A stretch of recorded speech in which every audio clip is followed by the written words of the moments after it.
দাঁড়ান দাঁড়ান দাঁড়ান দাঁড়ান দাঁড়ান দাঁড়ান একটু দাঁড়ান। আচ্ছা সময় আছে আমরা বুঝছেন নি সংক্ষিপ্ত হবে এই যারা আইসুন আলিমুল মানে যারা আইসুন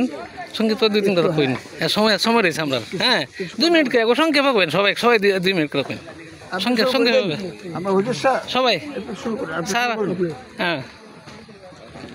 সবাই 2 মিনিট আপনার সময় আছে জি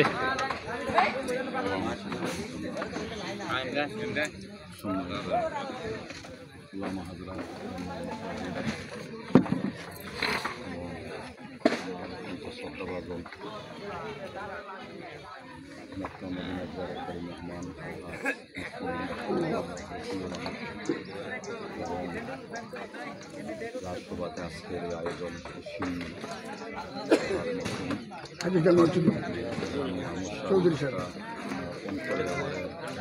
আলাদা একটা পার্সনের সাথে দেখছি উনি মাতাপুর গ্রামে বহুবার আসছি তাদের মুরব্বীরা আমাকে খুব শ্রদ্ধা করছে আমার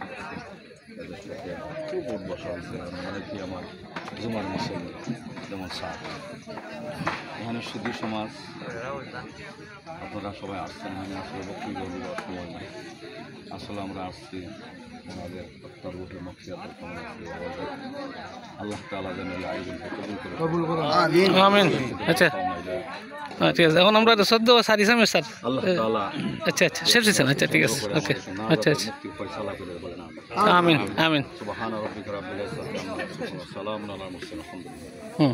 জি বিসমিল্লাহির রহমানির রহিম আলহামদুলিল্লাহি রাব্বিল আলামিন উপস্থিত পত্র এলাকার বিভিন্ন মসজিদের সম্মানিত ইমাম এবং এই গ্রামের উপস্থিত সবাই আমার অত্যন্ত মায়া এবং স্নেহের যাদের সাথে আমার অনেক বছর উঠা বসা হয়েছে অনেকেই আজকে যার অনুষ্ঠান এখানে অনুষ্ঠিত হইতেছে উনি একজন ইসলাম প্রিয় মানুষ ছিলেন সমাজে অত্যন্ত গুরুত্বপূর্ণ ব্যক্তি ছিলেন তো সবসময় ওনার জন্য আমরা দোয়া করি আমার আহ্বান থাকবো আপনারা সবাই যারা দেখছেন না আয় মানবকে ওনার মাগ ফেরাতের জন্য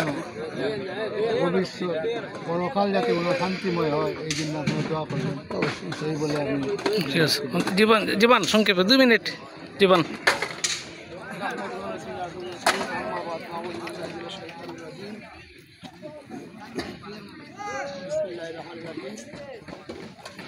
আমরা আজকে এখানে যে উদ্দেশ্য সমাবেত হয়েছি সবাই জানি যে একটা উদ্দেশ্য মরহুম আলহাজ জান মোহাম্মদ আলী সাহেব এবং তার সহধর্মিণী দুজন দুনিয়াতে নাই তো ওনার সম্পর্কে দুটি কথা না বললেই পূর্ণত্ব দেখা যায় উনি আমার কাছে ছোটোবেলায় 2টা আবদার করতেন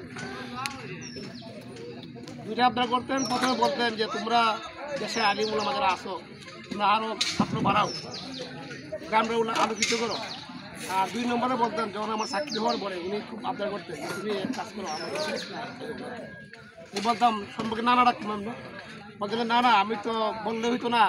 মানে এটা তো সরকারের সিস্টেম বদলে দিলে পরে আইতো না এবং এলাকা দিতে চায় না যাক যদি তার ক্লাস হতে খুশি হইতেন যা আর খুশি উনি আর বলতেন আমাদের চাষা মর্তুদের চাষা 2জন লোক বেশি বেশি বলতেন যে এখানে আসতো আর বিশেষ করে আমাদের গুণগান গাইতেন যে আমাদের সম্বন্ধে স্যার ইসাক স্যার আমাদের সমাজটা ওনার প্রশংসা করতেন উনি এলাকায় থাকছেন যাই হোক বিভিন্ন মসজিদের ইমাম খতিব সাহেব হাবিব সাহেব আলহামদুলিল্লাহ আমাদের লোক কামানি যাচ্ছে আলহাজ সাহেব আছেন আদিল চাষা বা আরও যারা আছেন আমাদের সম্মানিত শিক্ষক হাবিবুর রহমান চৌধুরী সাহেব আমার শিক্ষক তো যারা উপস্থিত হয়েছেন আমাদের মন থেকে খাইমুল বাক্যে আল্লাহ কাছে ফরিয়াদ করি যেন যে উদ্দেশ্যে আমাদের এই আয়োজন হয়েছে আয়োজনটুকুন যেন আল্লাহ পাক রব্বুল আলামিন আলিপুরের ইমাম সাহেব আলিপুরের ইমাম সাহেব এখন কোন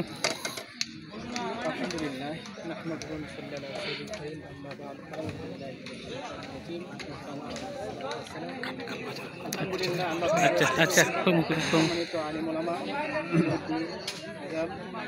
সকলে অন্তঃস্থল থেকে আমার সালাম পাঠান আজকে যাকে কেন্দ্র করিয়া বিশাল এক অনুষ্ঠান করা হচ্ছে কোরআন খতম করা হইয়াছে, দোয়ার ইন্তজার করা হইয়াছে। আল্লাহ পাক আমাদের সকলের দোয়া এবং কোরআন খতমকে ওনার মাগফিরাতের জন্য আল্লাহ কবুল করুন। আমিন। খাটকালের নতুন মসজিদের ইমাম সব আলী হোসেন জামাল আলী হোসেন। আমি তো সবার নাম চিনি না, এই জন্য নাম বলতেছি না। ঠিক আছে, বলেন।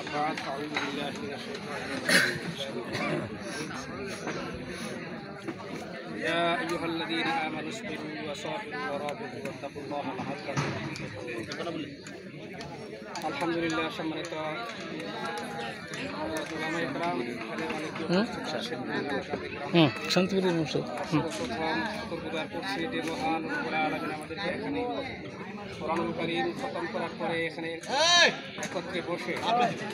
দোয়ার মাজলিসে বসার তৌফিক দান করেছেন। আলহামদুলিল্লাহ। আলহামদুলিল্লাহ। আল্লাহ তাবারক ওয়া তাআলা আমাদেরকে বলেছেন, ইয়া আইয়ুহাল্লাযীনা আমানু, হে ঈমানদারেরা, আসবিরু ওয়াসাবিরু, তোমরা ধৈর্যের প্রতিযোগিতা করো, ধৈর্যের জন্য তালিম করো, ধৈর্যের জন্য তাওয়াজ্জু বা ধৈর্যের মানুষকে দ্বীনের জন্য ধৈর্য এবং দুনিয়ার জন্য ধৈর্য এবং আখিরাতের ব্যাপারে মানুষকে অবগত করার ব্যাপারে ধৈর্য ধারণ করার মতো আমাদেরকে